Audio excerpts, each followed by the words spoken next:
ഖത്തറിന്റെ മണ്ണിൽ നടന്ന ഇസ്രായേൽ ആക്രമണം അന്താരാഷ്ട്ര നയതന്ത്ര ലോകത്തെ ഞെട്ടിച്ച സംഭവവികാസമായിരുന്നു.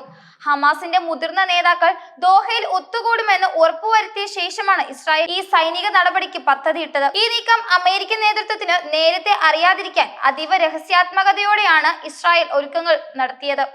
2 മാസത്തിലേറെ നീണ്ട ആസൂത്രണത്തിനൊടുവിലാണ് ആക്രമണത്തിന് ഇസ്രായേൽ സൈന്യം അന്തിമ രൂപം നൽകിയതെന്നും CNN റിപ്പോർട്ട് ചെയ്യുന്നു. ഈ ആക്രമണം യുദ്ധം അവസാനിപ്പിക്കാനുള്ള സമാധാന ശ്രമങ്ങളെ അട്ടിമറിക്കുകയും മേഖലയിലെ സംഘർഷം കൂടുതൽ വഷളാക്കുകയും ചെയ്തു. ഗാസ ഇസ്രായേൽ യുദ്ധത്തിലെ നിർണായകമായ വെടിനിർത്തൽ ചർച്ചകളുടെ കേന്ദ്രമായി ദോഹ മാറിയിരുന്നു. ഇസ്രായേൽ ഉന്നത ഉദ്യോഗസ്ഥർ പതിവായി ചർച്ചകൾക്കായി ഇവിടെ എത്തിയിരുന്നു.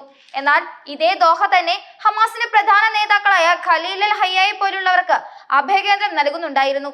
ഹമാസിന്റെ മുഖ്യ മധ്യസ്ഥനായ അൽ ഹയ്യ വർഷങ്ങളായി ദോഹയിലാണ് താമസിച്ചു വന്നിരുന്നത്. അതുകൊണ്ട് തന്നെ ഇസ്രായേലിന്റെ കണ്ണുകൾ എപ്പോഴും ദോഹയിലുണ്ടായിരുന്നു.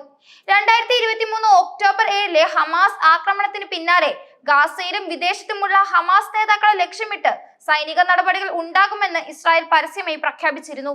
അതുവരെ ഇറാനിൽ ഇസ്മായിൽ ഹനിയെയും ലെബനനിൽ സ്വാലിഹ് അൽ അരൂരിനെയും പോലുള്ള നേതാക്കളെ വധിച്ച സൈനിക ഓപ്പറേഷനുകൾ ശത്രുരാജ്യങ്ങളിൽ മാത്രമാണ് ഇസ്രായേൽ നടത്തിയിരുന്നത്. സമാധാന ചർച്ചകളിൽ നിർണായക മധ്യസ്ഥ പങ്ക് വഹിക്കുന്ന ഒപ്പം US-ന് വലിയ സൈനിക സ്വാധീനമുള്ള ഒരു പരമാധികാര രാജ്യത്തിനെതിരായ ആക്രമണത്തിന്റെ പ്രത്യാഘാതങ്ങളെ കുറിച്ച് ഇസ്രായേലിന് പൂർണ്ണ ബോധ്യമുണ്ടായിരുന്നു. തിങ്കളാഴ്ചയാണ് ഈ ആക്രമണത്തിന് പ്രാഥമിക അനുമതി ലഭിച്ചത്.